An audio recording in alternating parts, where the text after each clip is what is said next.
Welcome back to the Always Bayern Chelsea show. We have quite a bit to go through today. Chelsea had two matches since we last spoke. Two incredible matches for Chelsea, a good way to end the season. And Bayern, on the other side of the coin, had a pretty abysmal way to end the season. And now we have tons of coaching news and rumors and everything swirling around the two squads to talk about. So let's jump into it. It's damn good to be back on the airwaves. It's been too long. Too much has happened. My heart rate's been at an all-time high almost every day for the last week and a half just thinking about being back on the mic. So, It's true. I've been trying to formulate my thoughts and have not done a good job of that just because things are constantly changing and everything's going on now. But yeah, I guess I'd never really say this, but why don't you give us a rating and check us out on Apple and Spotify and subscribe to us on YouTube and everything? Because, even though the season's over, we're going to be having quite a few podcasts and we're going to be doing some more video episodes too. Kind of season recaps, just overall coaching news episodes. So there's going to be a lot coming, so stay tuned for it all. and maybe we'll also see this summer some highlights from a trip, maybe on a preseason tour for one of the teams. We'll see. And also, don't forget to follow the Twitter, always Bayche, because you will see unfiltered thoughts, at least from me for sure, as I fired off a few tweets the other day about Chelsea. So that's always beautiful to see. Exactly right. I can't wait to hear more about this little preseason tour for a certain team. You'll have to guess which one, I suppose. But why don't we start and just give a quick recap of the matches that happened since we last spoke. We can, I guess, start with Chelsea versus Brighton. Yeah, so it would have been, I think, a week from today, a week ago. Yep. Wednesday, Chelsea played Brighton at the American Express Stadium down on the southern coast, I believe, of England. And it was a really important match going in for Chelsea because they had been building this momentum. People are starting to get behind Mauricio Pochettino. We'll talk about how that may have been a mistake to do. But, yeah, they were feeling strong, feeling this great momentum and continuity with the players, getting all these guys back from injury. And it was awesome to see. As a fan, I was loving it. And I certainly ended up loving this match because Chelsea, as they had done in the prior matches, started off so strong with this amazing play of Marc Cucurella against his former team, Brighton. They're booing him every time he touches the ball, similar with Caicedo, who played there. And he's still in this inverted style, and tactically Chelsea just dominated Brighton to start the match, and it led to a first goal with Cucurella having a brilliant pass to Cole Palmer, who had one of the better headers you'll see. Yeah, that was truly a brilliant header, and I was looking forward to this one too. Just the fact that it's Brighton versus Chelsea, you got two of the coaches that are on the market right now, which we'll get to, of course. But I think that there are similarities between these two coaches, Pochettino and De Zerbi. So it was it was cool to see the two teams go against each other. Chelsea was a little bit ahead of Brighton in the standings, but the last couple of years, Brighton's been a really interesting team to watch, although Pochettino seems to have De Zerbi's number. Yeah, it's been this fake rivalry over the last couple of years because Chelsea's this massive club in London, and Brighton is kind of seen as this younger brother who's had some momentum over the past few years, has beaten Chelsea a few times, and Chelsea has gone on to take a bunch of Brighton's coaches, their directors, their players. It's been an insane run, and De Zerbi himself has not shied away from kind of some playful, aggressive at times banter toward Chelsea. So that's been interesting to see. And this year, quite honestly, Chelsea just said, all right, we're going to shut you up because they beat him 3 times, twice in the league and once in the Carabao Cup. So it was great to see Chelsea continue that reign of dominance, beating Brighton on their own turf, and really just did dominate the game for the most part until toward the end. But yeah, awesome to see, especially because De Zerbi at the end of the year, let's be honest, kind of choked the season away a little bit and looked in poor form. Do you think that De Zerbi is reached his potential? Do you think that his ceiling is being seen, or do you think that Brighton's had some players poached? They've had some unfortunate things happen. I know that they've had some injuries the last couple of years. Or do you think that people have just kind of figured out De Zerbi's style and he's kind of like plateauing in a way? Because he used to be this young, exciting coach where everybody was like, oh, he's the next Pep. I would say it's a combination of both. My first point will be that he definitely reached his potential and ceiling at a club like Brighton, a club where they've done an amazing job getting profits off selling players, and that's what they're going to continue to do. They're never going to be a team that competes for Champions League, most likely. They got 7th place last year, got them Europa League. They got out of the group stage in that this season. That's really where their peak is going to lie, and he got a ton out of them last year. They lost super key guys, the likes of Alexis McAllister and Moises Caicedo, of course, even a Levi Colwill, who was on loan from Chelsea there. So those are huge moves that 2 guys in the cog of your midfield, you're going to be way worse losing them. So that's definitely a factor. And I also think that he does not do a good job of adapting in-game. His in-game management hasn't shown to be the strongest, which I would argue Poch is similar in that sense. But at a team like Brighton, if you don't have that coaching ability to get more out of these lesser players, you're not going to have the results. And I think that's why they were a little poorer of a team this season. Yeah, I would agree with you too, because I've kind of been going back and forth in my head about these two points. Is it, Brighton's holding a guy like De Zerbi back, or is it just, he's kind of reached his ceiling? Teams have kind of figured him out. He has these weird little, I guess, intricacies in his style and his tactics that I think worked at first, but now are just kind of, I don't know, figured out and easy to stop. But again, we'll see what's next for him as he is parting ways, we'll say, with Brighton. And I'll just mention it right up off the rip because it's been known that one of Bayern's directors, Max Eberl, is a huge fan of De Zerbi. They had a 6-hour phone conversation, which seems like, what do you talk about on the phone for 6 hours? I mean, they might be in love at this point. Not to get graphic, but I think we all know what they were talking about. And it wasn't football. Yeah. So after that whole entire conversation, De Zerbi's not going to be coming to Brighton. That was, what the hell am I saying? De Zerbi's not going to be coming to Bayern. That was put to bed. So rumors were speculating that Bayern's next head coach was going to be De Zerbi, but that's not the case.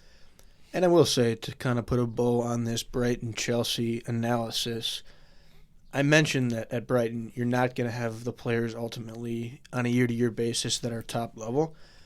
And Chelsea really showed that. I mean, that first goal was just 2 players that linked up and were better than all the other Brighton players. Same with the second goal that Chelsea had, where Malo Gusto makes this great run down the right side and crosses the ball back across to Christo Nkunku for his 3rd Premier League goal. Shows his special quality and talent, a talent that Brighton, frankly, won't be able to have, and brings out his first balloon celebration. And let me tell you, I couldn't have had a bigger smile on my face. I really couldn't have. You could argue that I was the Joker in that moment because my smile was so big. It was just like back in the day with my father and mother when they gave me that smile, and it was electric to see. Wow, that's something else. I think we got to be moving on after that. I guess the only other thing to mention about that match before we go on too long about it, Reece James got a red card in that match. Yep, was going to throw that in there. Don't know what he was thinking. Simple matter. I'm not going to spend too long on this. Really just a stupid play. I get his frustration in that moment, but now he will be gone for the 3 matches to start next season, and that is massive. With all this tumultuous things going on behind the scene at Chelsea, he's your captain. You cannot do something like that as a captain of a team. You just can't. Well put. I'm going to move on and just talk about Bayern Munich really quick because they had a match, their very last match of the season, that I would love to forget, and I'm sure all Bayern Munich fans would love to forget it as well. So to set the stage, going into this match, Bayern has all their attackers essentially hurt. Tuchel was forced to do some weird things with the lineup. Now, he probably did a little bit more than he even had to do in terms of weirdness. He ran out a different formation and all kinds of crazy stuff. But essentially, Bayern goes into this game against Hoffenheim, who's no slouch. They, I believe, finished 7th in the Bundesliga standings. They were kind of fighting for 6th, so they actually did have a lot to play for in this match. Unfortunately for them, I think Frankfurt either drew or just has them beat on goal differential. So Hoffenheim finished 7th, and Bayern Munich needed to draw or win this match to guarantee 2nd place in the Bundesliga. And they started off hot. They started off 2-0 in 6 minutes of play. And at this point, I was thinking to myself, is this going to be a match like the week prior against Wolfsburg, where Bayern started off strong and kind of just, settled in after that, and the match went smoothly after that. But this was not the case against Hoffenheim. So just to talk about the 2 goals quick, just because I do want to shout out Tell, Muller, and Davies. The first goal came from Tell, the second goal came from Davies, and Muller, I think, had 1 or 2 assists in there as well, but was just key in the setup of both of the goals. And the other thing to mention too is Alphonso Davies is looking amazing as a winger. I think he's always had that offensive tendency, and maybe his defense was never his strongest suit. So maybe Tuchel kind of unlocked something at the end of the season here, playing him on the wing. Dare I say that Alphonso Davies is building momentum at the perfect time, where it seems as though other teams might not be really in the mix to get his number next season. Maybe he's just building momentum to stay at Bayern and become the dynamic player that we all thought he could be. We'll see. I mean, that would be ideal. It is seeming at this point now like a lot of teams are out on him for next season, so there's a better shot that he'll stick around at least for one more year. But yeah, I always got to shout out Tell as well. He's my boy. He's a young stud basically. I hope he sticks around at Bayern for a long time. He just seems like a great guy too, and the fans love him. So shout out to him for getting that goal right away. But that was about the end of the good news for Bayern Munich, because after those first 2 goals, Hoffenheim scored 4 unanswered goals and won the match 4-2. Basically just an entire collapse on Bayern's part. They didn't look hungry. They didn't look, like they wanted to win the match. Pretty much all the defenders on Bayern looked poor, if you ask me.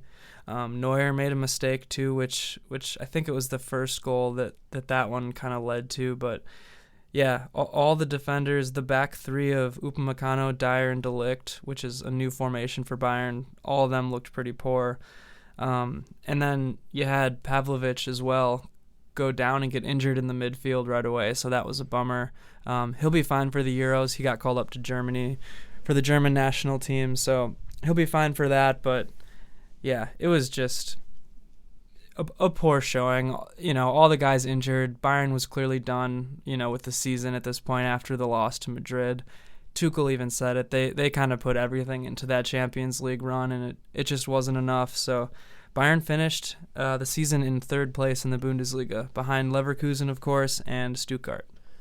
And really one of the poorest showings by me in any Bayern match, because I was maybe the unluckiest human being on that day, where I turned the game on after 3 goals had been scored. And the middle of that match was so putrid. Nothing happened. Neither team looked like they were trying. Most of that game, Hoffenheim wasn't scoring. They ended up scoring 4, but they didn't score that second, I think, till later. So I essentially missed all the action, and I ended up watching this 30 to 40 minutes of nothing happening. Yeah. And I could tell it looked like Bayern wasn't going to score again, but I was assuming the same from Hoffenheim. So then when I ended up seeing that they went on to score 3 more, I was pretty surprised. But at the same time, when they were playing at home and Bayern probably wasn't in it, it wasn't a crazy result by any means. That's a good point to mention because there was a long stretch of the match where it was 2-1. I think maybe until the 70th or 75th minute, I want to say, is when Hoffenheim scored that second. But during that whole run, you're just hoping, man, hopefully Bayern holds on. But Hoffenheim was essentially dominating the game at that point, dominating possession, and was kind of building. And it was like you knew that they were going to score another goal or two. And then, they had their last goal was in like the 95th minute or something, just kind of garbage time stuff going on. But yeah, like I said, pretty much poor performances from the whole team. I thought Pavlovic was all right before he got injured. Obviously, Davies, Muller, and Tell I liked a lot. Everybody else was pretty much average to below average. Leimer and Kimmich were in there, kind of in the midfield. And then you had a couple subs. Zvonarek got in there, the young stud. He was all right. He actually had a couple good chances. I would have given him maybe like a 6 out of 10. He was a little bit better than average. And Zaragoza got some minutes too, but not the way that Thomas Tuchel wanted to send off the season as he rode his bicycle out of Germany. I guess I shouldn't say out of Germany quite yet, but it's no secret that he wants to go back to the Premier League. That was a sweet picture, first of all. It's sad to see him go. We'll probably do a pod reviewing him and talking about him later, but we will. I have extensive notes about what went wrong with Thomas Tuchel at Bayern Munich. I will also add, I guess more of a question, but you mentioned Zvonarek, which gets me thinking about national or international teams, I should say. What's his nationality, do you know? I'm gonna look it up now because he's 18 years old and he scored that goal against Wolfsburg, and he's one of those guys who Tuchel kind of brought up from the academy and discovered and so far made into a decent guy. I mean, we'll see.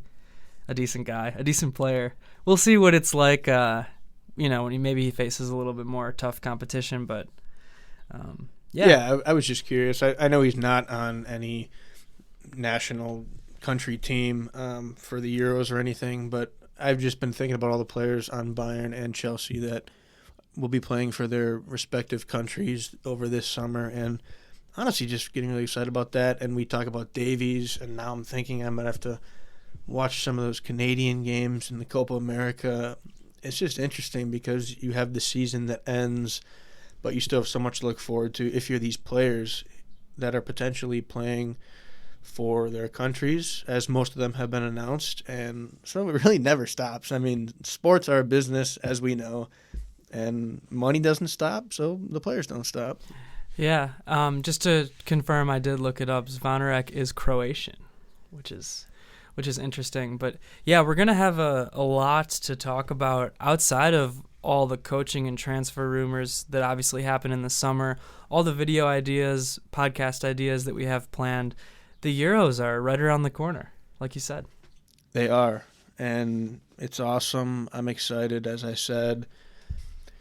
I do want to briefly, before we get to some manager talk, I don't really want to analyze Chelsea's other game, but I do need to shout out a couple things that happened. One being arguably the best goal of the season, which I'm sure you know what I'm talking about. Moises Caicedo. Just brilliant. I mean, I don't know what you thought when you saw that goal, when you saw the highlight, but it was insane. Yeah, I mean, Chelsea's putting a lot of stuff together at the end of the season here. We'll see if I guess I don't want to open up this can of worms until you're done kind of going over this last match of the season for Chelsea. But yeah, things are looking bright for Chelsea. Yeah, and really not much else to say about this last match because at this point I can't even say that they were ending strong with what has happened with parting ways with Pochettino. But that goal was awesome. Sterling's goal was awesome. Great to see him end the year on a strong note, even though I hope he parts ways as well. Pretty much all their offensive players I love to watch, and I think that a lot of them are very young, and it's a very, very, very good place to build their offense. I think they might need to plug a few holes, especially with a guy like Silva leaving in the defense, and maybe kind of figure out that midfield a little bit more. But man, their attackers and their, goal scoring and assist and chance creating situations and prospects are good. They go on runs for 20 minutes at a time where I think they're the best offensive team in the world. I mean, it's crazy. The first 20 minutes of the match against Bournemouth, they were firing on all cylinders, creating chances. Jackson was looking great, as he usually has been. Palmer didn't even really have a strong game at all, but he was involved, here and there. Noni Madueke was involved with a couple shots. Sterling looked all right at times, playing on that left wing instead of Mudryk, who unfortunately was out with a concussion. But, yeah, and Caicedo, he has this brilliant goal from the halfway line, which you really can't even group with the great offense because it's such a different, unique play. But he has been so dominant in the midfield, doing everything he does, winning the ball back, winning these tackles on the opposing team. But he's been so strong as well in providing either the assist directly or that kind of assist right before the real assist, if you will. A hockey assist, I believe they call that, because in hockey you get credited for those assists, if I'm not mistaken. But he's been so amazing to end the year without Enzo on the pitch, which we might get to because a certain former manager thinks Enzo is incapable. Rumors are swirling. But, yeah, it's been awesome to see. And as somebody who still does believe in Enzo and even believes in Gallagher, I think that the way Caicedo ended the year, he's the guy that you're going to for sure lock into that every single match starting 11. And he's going to perform and, quite frankly, dominate, which is awesome. Yeah, well, you kind of broke the news about you broke the news on this episode of Pochettino being parting ways. I'll be official here and go with the club statement or whatever. Parting ways with Chelsea, and now Chelsea kind of finds themselves in the situation that Bayern has been in the last 6 months, basically. And I just want to kind of say this in response to what you were talking about with the midfield and the players that are locked in. When you do not have a coach, which is Chelsea's situation right now, you got to start to think, in terms of transfers, right? Because the summer transfer window coming up and all this stuff. Players are going to need to know who the coach is before they make a decision about their future. Maybe you're going to have even room for more players in the midfield if the new coach has certain ideas for different tactics, different formations. Like, it's so hard to comment right now on what the squads are going to look like and what the players are going to do and think and play like when you don't know who the manager is. That's the thing that I'm finding out about soccer, honestly, is the manager plays such a vital role in a team. I agree with what you're saying. I agree with the sentiment of how important a manager is. I believe a manager is very important. I will say, from a transfer perspective, and I do think they're going to announce who the next manager is briefly. And I want to get to my original thoughts when I heard all this in a second. But just to touch on your point, I also think that a lot of these players can look at who's on the team, who's in the squad, and decide for themselves if they want to be part of this. We've been rumored for months and months to be wanting Victor Osimhen, center forward for Napoli, who's had an outstanding couple of years here. And the rumors lately are that he doesn't even care what's going on at Chelsea. He wants to be there. Whether that's true or not, I think there's some players like that who, whether they want to wear a certain badge, whether they want to play with certain players, some guys, sure, they want to play for a manager, but I think it really just depends on the player. And as I said, I think they're going to announce here before they make any moves, but there's a lot of ways to look at it, I guess is what I'm trying to say in the long run here. And Chelsea, their philosophy and the ownership philosophy probably is not very manager-based, if you will. Yeah, and that's totally fair and valid to say. And I guess it's a little bit different, too, with Chelsea's players because a lot of them are very, very young. Whereas on the Bayern side, I'm thinking about a few key players. Davies, Kimmich, Goretzka. These are the guys who are, they're not young and they're not old. Essentially, they're guys who, 5 years ago or whatever, when they're winning everything that there is to win at Bayern Munich, you think these are going to be staples of the team for the rest of their careers.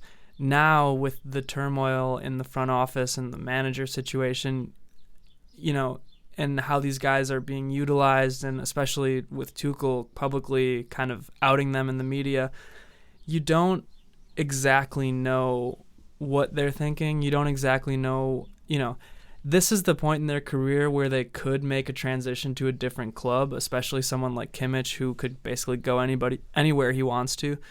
And then guys like De Ligt too, and Upamecano and Kim Min-jae, guys that aren't young on Bayern specifically, they're going to want to know what the situation is with the manager, who they favor before kind of making a decision. Whereas Chelsea, it's almost like you have this squad that's young with a lot of potential, but then you have this ownership situation where they're kind of like not giving anything time to build players, managers. I don't know. It seems a little too chaotic to be fond of, I guess. I would say this is the last season that Chelsea has before they really need to get things truly, truly settled. They still have a young enough team where they're fighting for spots, trying to win favor with the club, with the ownership, with whoever the manager is, where you can get away with making these errors with your manager and errors in personnel because the formula and the culture and everything is still kind of building. Once you get to a certain stage where you've had sustained success for long enough, and if you still have all that chaos behind the scenes, then it's going to be a real problem. For guys like Palmer, if he has another year where it's all this chaos, he's probably going to say, I'm out. But a guy like Mudryk or maybe Nico Jackson, where you haven't quite played enough with sustained success and you're still trying to win all that favor, you can get away with it and not care enough. It's so delicate. And I do want to get into this ownership stuff because it's just crazy. It's crazy, To take a step back here, and when I kind of first heard this news, what was it, yesterday, of them parting ways, and to take even a step back a few days, we end the season strong, and yes, I went back and forth, Poch in, Poch out, Poch in, Poch out. You've seen the texts that I send you behind the scenes that are too rash to make this pod. I say the same type of things too. We're in the same boat. But I do say all that, and at the same token, the season ended, and are there things wrong with Poch? Yes. Is he the perfect manager? Certainly not. Do I think he has a capped ceiling? Also yes. Are there other managers I was looking at and thinking they could be better? You don't really know. It's such a mixed bag, which is why at the end of that match Sunday, I'm sitting there thinking, okay, I know the players love Poch. That's pretty much a fact at this point, and we've seen that with their messages to him after the fact. I know that at least a couple people in ownership kind of like Poch. It seems like Todd Bailey kind of did. But the fans were starting to turn around and starting to like him. He's clearly a great guy in the media and in some of the things he says. Was he the ideal coach for Chelsea? Probably not, especially not with some of the fans. They love a guy who's totally Chelsea through and through and somebody you can really get behind. But it looked like he was going to provide some stability in the next year to come, and we were building that momentum.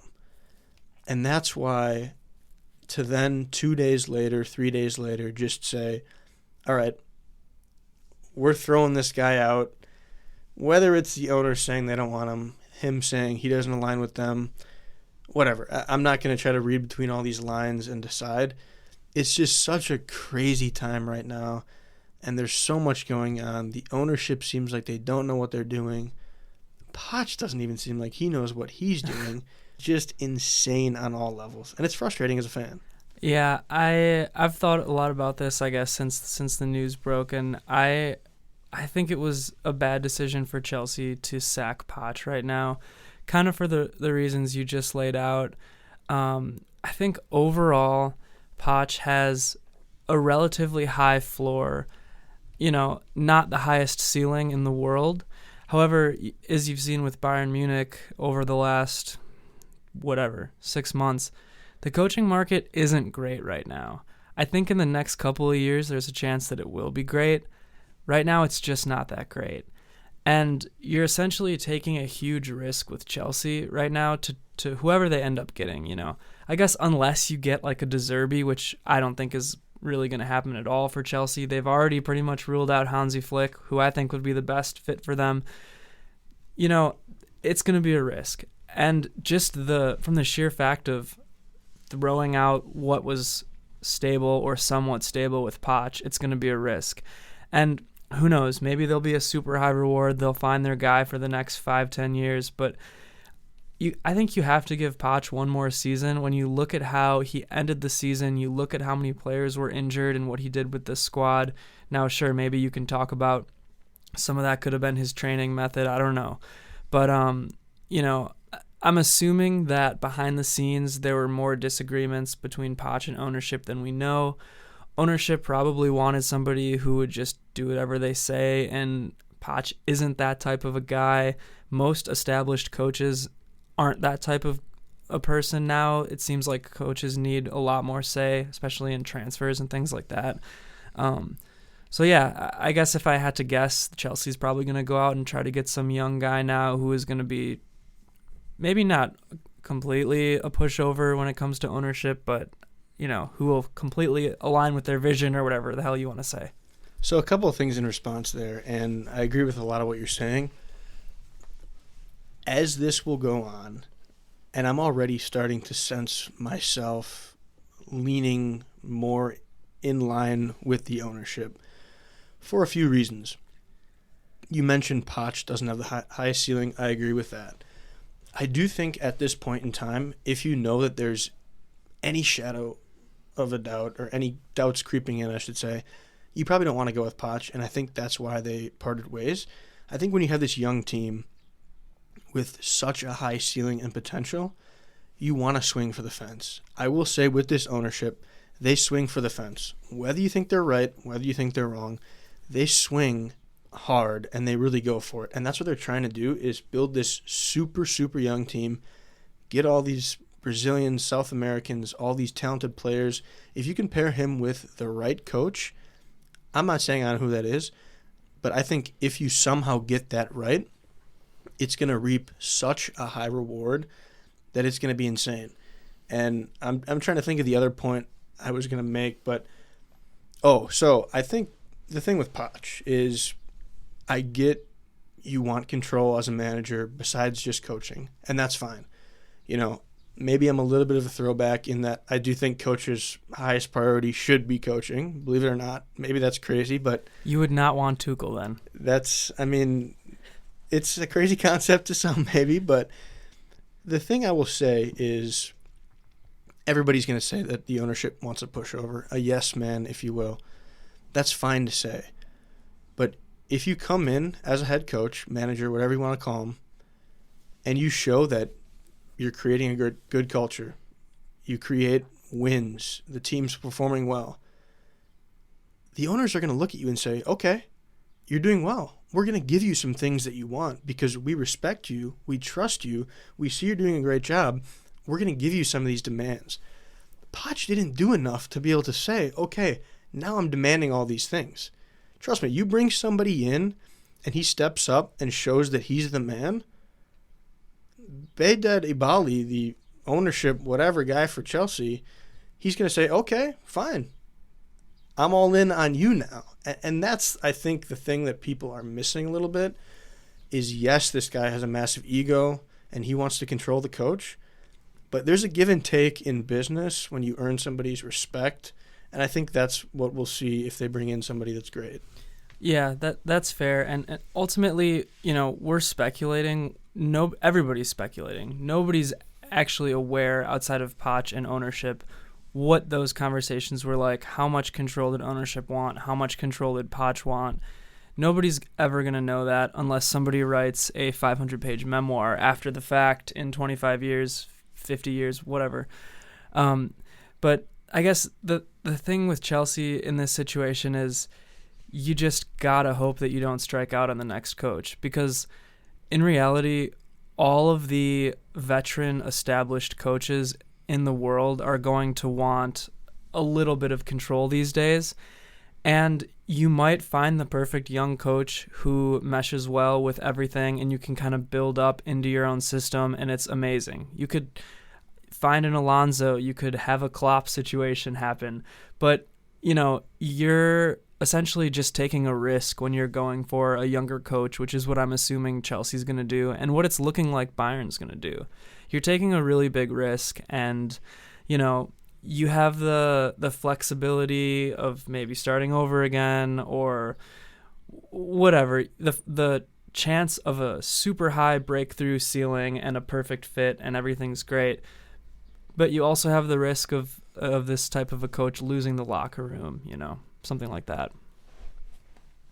I'm definitely excited about the prospect of a young coach. We're not going to spend hours here yet talking about all the names. They're probably going to make a hire here soon anyway, so it would be pointless. But I will say, let's say somebody like a Kieran McKenna from Ipswich Town comes in. That sounds like a fake place. That sounds like a place that's out of a fairy tale. Half the English towns, the Chestershires and all that stuff. It's like, these places, how are they real? But let's say you get a guy like that. I think the thing about it I like is he's already rumored to say, I would love a challenge like Chelsea. I'd love to show that I can take my game to the next level. And he also has zero pressure. The pressure is all on the owners to make the perfect hire. So much pressure on the owners to make a good hire, which means there's no pressure on the coach. If he sucks, you can just say, okay, the owners screwed it up, because they've already screwed up so much stuff. Zero pressure on him or anybody who comes in, and that's what I love. Yeah, that is all very true. Do you want to swing over to talk about Bayern's coaching search for a few minutes, or do you have anything else about this circus act happening in London? The only other thing I'll add is, if I had to say right now who I would want, I've done a little research today, but the two names are McKenna, who I just mentioned. I think out of the championship, lower Premier League level guys, he would be the one I like, over a Thomas Frank or a Maresca at Leicester City. The second name I like is Ruben Amorim, however you say it. Mm-hmm. I don't really think he's high up on their list right now, but his track record of success at Sporting CP, I believe, in Portugal, seems like he'd be a super good fit, and his tactical style as well. I think that's what I didn't text you this, but that's what I think will be great for Chelsea. He kind of has that like Spanish style of play. And his formations are actually similar to what Poch has in a sense, but seemingly a little more aggressive, which I like. So we'll see what happens in the next couple of days. But yeah, let's switch over to Bayern and talk about how much we love Tuchel. Yeah. Hey, he's looking for a job. You could offer him that Chelsea job. Maybe he can be the third co-host for us. That's exactly what he wants to do. Okay, so yeah, I guess as a recap of the Bayern Munich situation, which we've talked about a little bit in previous episodes, but it's just been such a cluster F that it's really hard to talk about. And Bayern, frankly, had a lot more going on in terms of Champions League that they needed to be focused on, instead of me yapping and speculating about coaches. But now's the time to do that. Season's over. So, as we know, Bayern Munich fired Thomas Tuchel in the middle of the season, but had him continue to manage the rest of the year. They did that because they wanted Xabi Alonso, and they thought they were going to get him, if you ask me. So they wanted to publicly go out and try to get him. That didn't work. He made the smart move, in my opinion, by staying at Leverkusen for next season. I think it's obvious he's going to coach Real Madrid after this, but hey, what do I know? Then there were a handful of other names tossed around. You started to see De Zerbi on the list early after those steamy phone calls with Max Eberl. But the next kind of man who Bayern wanted was Julian Nagelsmann. They wanted to go back to him. The board wanted him. the current board, I should say, wanted him. It sounded like Nagelsmann was open to a return, and then at the last minute, Uli Hoeneß and some other of the old guard who aren't involved in the club anymore sort of cast their doubts on the situation, and that was enough for Nagelsmann to be like, no, I'm not going to come back. I'm going to stick with the German national team. I don't want this type of a situation again where half the old board members don't like me, and I'm battling with that.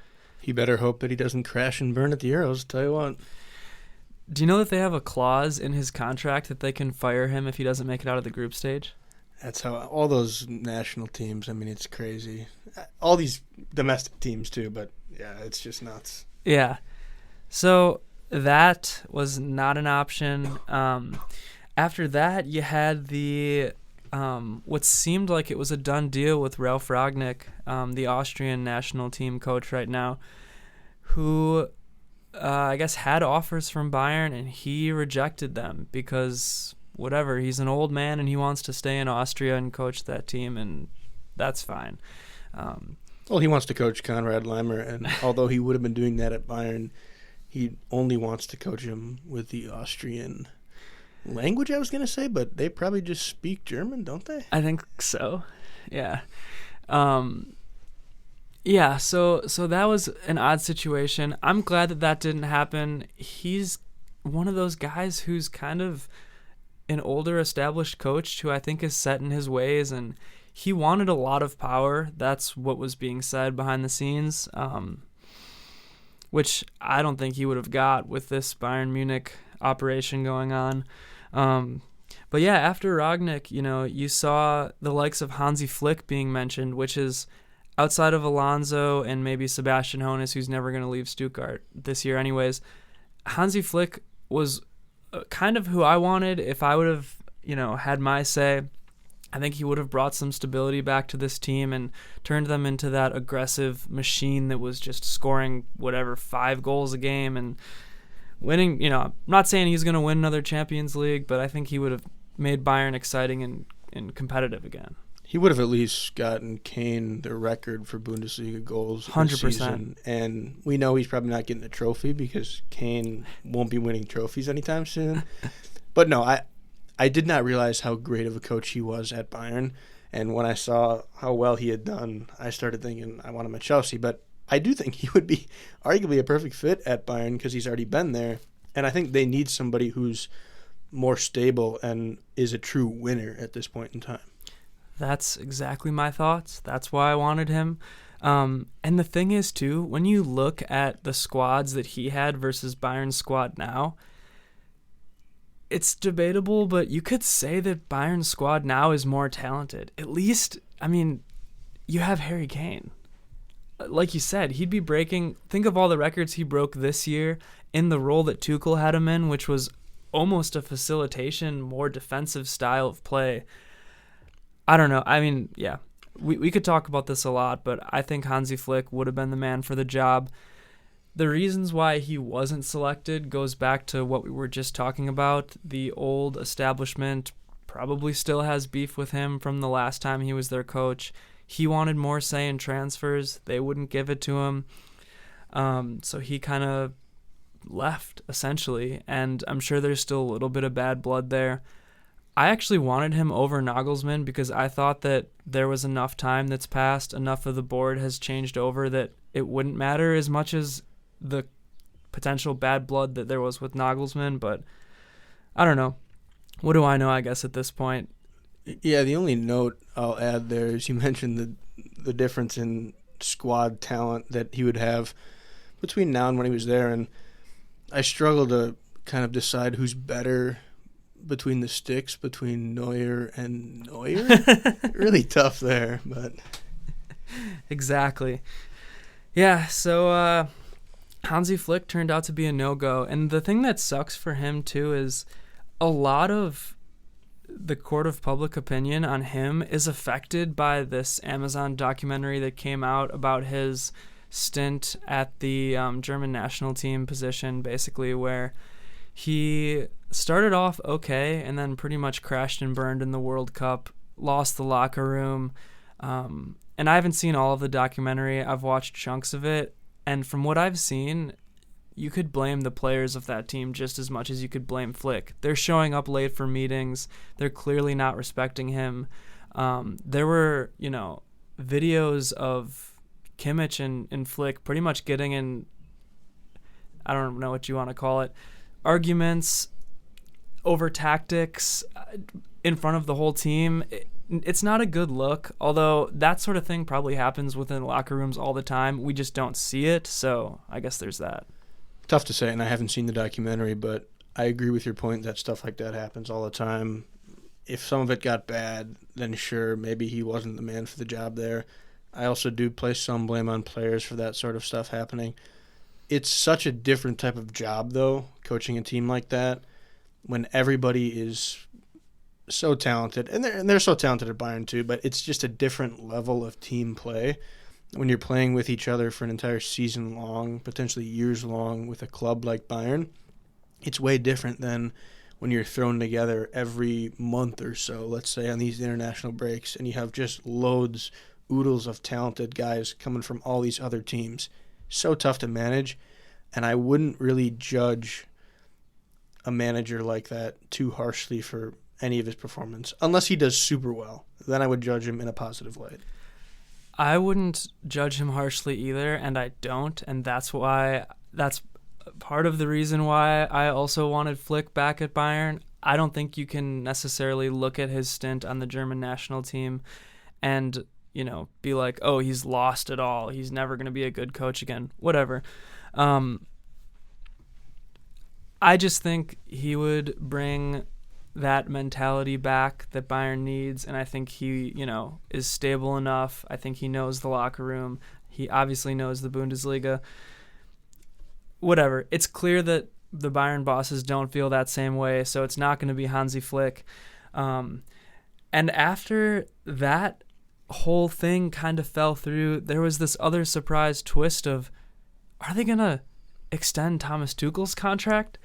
It looked to be that way. The new board members were all on board with signing Tuchel. Tuchel wanted to come back. You had reports saying that 80% of the players wanted Tuchel to come back. I don't know if I completely believe that 80% number, but I think there were some significant players who wanted Tuchel to come back. Hell, you have guys like Kane, and Dyer, I guess, who are on the team essentially because of Tuchel. And then I think you have guys like Musiala, who Tuchel would play him at the 10 or wherever he wanted to play all the time. You have guys like Sané, who Tuchel would play all the time. You have veterans like Neuer and Muller, who I think want some sort of stability, with the coach, where I can see a significant number of players truly getting behind him.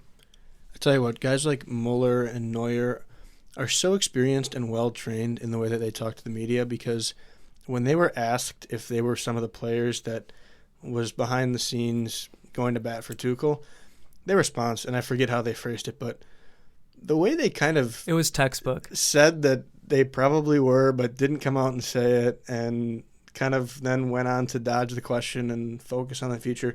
But it was said in a good way that was perfect and shows why they're captain-like players, and I respected it, but it was kind of funny too. Yeah, 100%. So, we get to the 11th hour and talks with Tuchel are happening. Obviously, Tuchel's a guy who wants more power in, say, of transfers, and he wants to build a squad.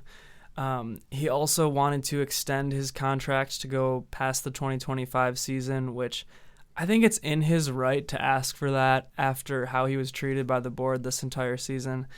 And then, at the 11th hour, word comes through that Uli Hoeneß and the old guard don't want Tuchel to stay, and the deal falls through. Tuchel says, essentially F this. If I don't have the backing of all these players, if all these chefs in the kitchen aren't cooking with me, I'm going to ride my bicycle out of here. Yeah, on one hand, I respect Tuchel for ultimately saying no. It had gotten to a point where he's being looked at as a last resort. They struck out so many times that they really should be demoted to single A for those of you out there that like baseball. And so if you're Tuchel, how do you look yourself in the mirror and say, I'm the man for the job. They really wanted me. I'm sure he's not lacking confidence. He's a beautiful, handsome, Slender, exactly, man. But it's just a tough situation that I just don't think you can come back from. I agree. And we talked about this before, but that's why Uli was coming out and saying these comments about Tuchel to try to break up the team before Madrid. He knew that there were people in the current, administration, the current board and players. He knew that these guys were going to want Tuchel to come back, especially if he would have got past Madrid and did whatever in the Champions League. But all that aside, now, like you said, we're looking at all these names, right? Ten Hag comes up. De Zerbi comes up again. And I guess Pochettino a little bit now that he's on the market. And all these guys, in my head, I'm thinking, like you said, they got to be thinking to themselves, what are we, the 7th, 8th option now for Bayern Munich? I didn't even mention all the names who they were linked to and talking to, and a lot of these guys that they talked to just decided to not leave the teams. Emery was one of them. And there was Oliver Glasner, too, was one of them. And, yeah, there was probably 10 more. But I guess I'm not looking at my phone right now. There could be a deal that happened once we started this episode, but right now all roads point to Vincent Kompany being the next Bayern head coach. Apparently Kompany wants to do it. Bayern's new board wants to do it. I guess we'll have to see if the old heads veto this one too, or if another cook in the kitchen that I don't even know about at Bayern vetoes this one, but that's how things are looking. Yeah, based on Fabrizio's last tweet, which you had mentioned was about an hour ago, and it seems like all the dots are, what's the saying? T's are crossed, I's are dotted. Yep, that's it. All those are basically done except for the final fee with Burnley, because I believe Kompany's under contract through 2028, so technically you're buying him out, similar to how you'd buy a player from a team, so sounds like that's the final piece of the puzzle. We don't know what these Bayern owners, which I'm using quotes for, directors, whatever they're called these days, what they're thinking, but it's all leading toward Vincent Kompany. It would have been crazy. You mentioned Poch. If he would have been somebody they considered, I hear Bayern is a no-lemon policy, but it's just insane. I mean, now that they're potentially ending up with this young guy, it's quite a turn. That's all I'll say. It is quite a turn. It's insane for Bayern Munich, who is almost always in their history since they've been good, I guess, going to go after an established coach who you know a lot about. Now, that being said, I think it's still clear that Bayern, they still want Alonso. They still, I think, would gun for Klopp pretty hard if he decides to end his sabbatical next season. But all that aside, yeah, Vincent Kompany is a young guy. He coached Burnley up through a 101-point season in the Championship League into the Premier League. And now this season they got relegated again. So he's had a little bit, I guess, of an up and down career so far. Most people would say up. From what I've looked about his tactics and his formations, it's pretty similar to what Bayern did, I guess, before Tuchel's kind of more passive style. Kompany seems a little bit more aggressive. He seems like he has the ingredients that could work well at Bayern. It's a huge risk signing a young coach because you just never know. You never know if he's going to lose the locker room. Same thing, like I said, with Chelsea. But I think that there is an upside, and I'm willing to give him a chance. A lot of talk from you today about ingredients. Are you starting to become a chef at this point, or what's going on? I think me and Serge Gnabry might have to do a little cooking, and Serge Ibaka. He has that cooking show. It will throw in a special YouTube episode of us cooking while discussing the tactics of Vincent Kompany. Hey, that would be nice. Yeah, so I think I've pretty much exhausted myself talking about this coaching situation, and if Kompany is the one who's hired, we'll We'll do a deeper dive, but like I said, I'm willing to give him a try. I would be excited about him. It's a risk. But who's left at this point? Always a risk, yeah. For Bayern, I think you're still excited about what's to come. Chelsea, of course, you're not excited, but that's a story for another day. I do want to throw a couple things in. I'll let you get another word in if you'd like another word about Bayern. I'm fine on words about Bayern. I'm done hearing myself talk. I did just want to add two things because they're very, very important. Number one, congrats to Emma Hayes and the Chelsea women's team going out with a 5th title in a row in the Women's Super League. Super excited for her and her career as the GOAT of women's English soccer. Going to be heading to the United States to manage that women's team, so that's awesome. And I want to give my flowers to the man that really helped me love Chelsea as a new fan, and that's Thiago Silva, who had a great 4 years with the club. Beautiful man with a beautiful family from a beautiful country in Brazil. 39 years old, still looked like one of the best center backs in the world. Is the first jersey that I purchased of any player, and I'll never forget that. I'll never forget him. Excited for him to go back to his childhood club in Brazil, and excited that his kids are still part of the Chelsea Academy. And I just look forward to seeing him come back, maybe as a coach someday. And it's just emotional, but exciting all at the same time. Nothing but respect and love for Silva. Beautiful. All right, that'll about do it for us. Yeah, check us out everywhere. I already said at the beginning. Go Bayern. Up the Chelsea.